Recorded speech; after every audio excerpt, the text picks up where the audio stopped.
All right, welcome to the Introduction to Grammar course at Southern Utah University. In this video, we're going to talk about the concept of global English, why it matters, and how it is a benefit to those who are studying grammar. We're going to talk about this idea of intelligible speech and an intelligible ear, and then we'll talk about some of the qualities of global English. So global English could sometimes be called international English or English as an international language. Sometimes we also hear that term English as a lingua franca. So it's English that's used to communicate with people from different countries that have different language backgrounds, and they want to use English to communicate with each other. So they want to find a form of English that is mutually intelligible. As we think about those concentric circles of English, for instance, no matter how English is used in your country and what variety of English is used in your country, you want to be able to communicate with people from other countries and other circles that may use English differently. So the idea here is developing intelligible speech so that when you use English, it's a form that other people can easily understand and feel comfortable with. Now, paired with the idea of intelligible speech is the idea of an intelligible ear. I've worked at universities where we train international graduate students to develop intelligible speech so that they can teach physics or math or history or whatever their specialty is to undergraduate students in the United States. So they have to develop intelligible speech. But all of us have, to some degree, a responsibility to also develop an intelligible ear, which is the idea that we can hear different varieties of English and understand them, that we're not so pigeonholed or so sheltered in the forms of English that we're exposed to that we can only understand really our own variety or our own dialect of English. We don't want that. So some tips to develop a more intelligible ear are things that many of you have talked about on the discussion board: spending time with world Englishes, whether it's through film or movies, or expanding your social group so that you're interacting with people who speak different varieties of English, whether they're international visitors or immigrants. You're hearing a greater variety of English. Another thing you have to do is you have to care about these global perspectives, care about people who come from different social groups than you do. And so you care about them and what they have to say. And so you're willing to be patient, to focus on the conversation, and put in the effort to develop that intelligible ear. One strategy I find helps is to use the phrase, "tell me more."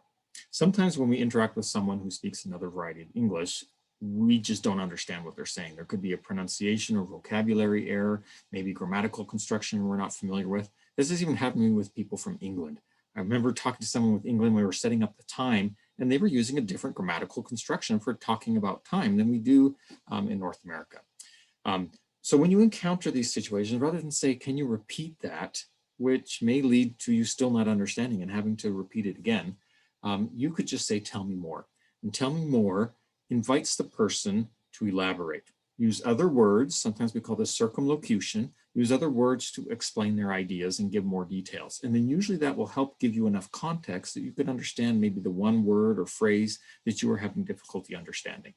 So it is possible not only to develop more intelligible speech, but also to develop a more intelligible ear so that you can better communicate with people who come from a different variety of English backgrounds. Let's talk about some of these qualities of global English. And this is certainly something that as an English language educator, I've had to learn. Even when I've taught in the United States, I taught at a university that had a very high international student population in Hawaii.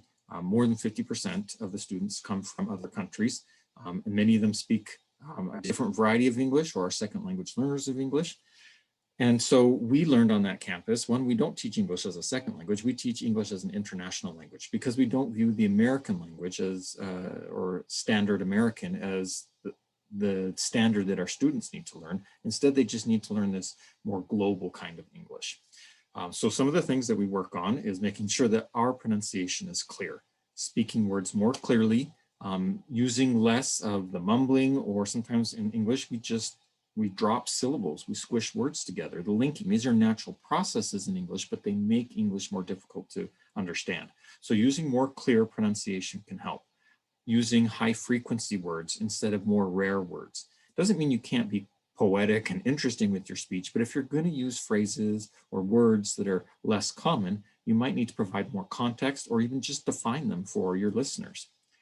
One thing I've also learned to do is to avoid idioms. Idioms are special expressions in English where the meaning of the words individually is not the same as the meaning of the phrase. Now, we looked at this in class once when we looked at the phrasal verb to turn in, right? Turn in can mean to go to sleep, but it has no connection to the meaning of those two words, turn and in.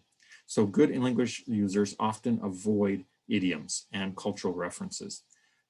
Referring to things that other cultures, even English-speaking cultures, might not know about.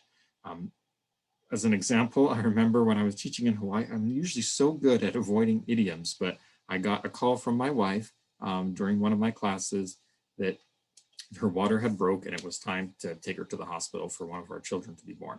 And so I let students know, hey, we got to end class early today. My wife's water broke and I've got to go. And one of the students is like, oh, I'm so sorry. Do you know a plumber? Because I was using this idiomatic expression where the meaning isn't direct. And I guess just because it was an emotional situation for me, I wasn't using global English. I was using an idiom and it made it confusing. Another example, I remember a faculty member at that same university wanted to design a more interesting test, and it was accounting or something like that, where it's not really language-based, but he wanted to make it more interesting for users. So in the accounting principle, he talked about someone, souping up their car with some subwoofers. Well, many of the students in the class didn't know what souping up a car was. They didn't know what a subwoofer was. And even though they could do the math for the equation, the language blocked them so much that they just felt paralyzed and couldn't answer the question. So good users of global English avoid these kinds of words or expressions unless they provide enough explanation for them.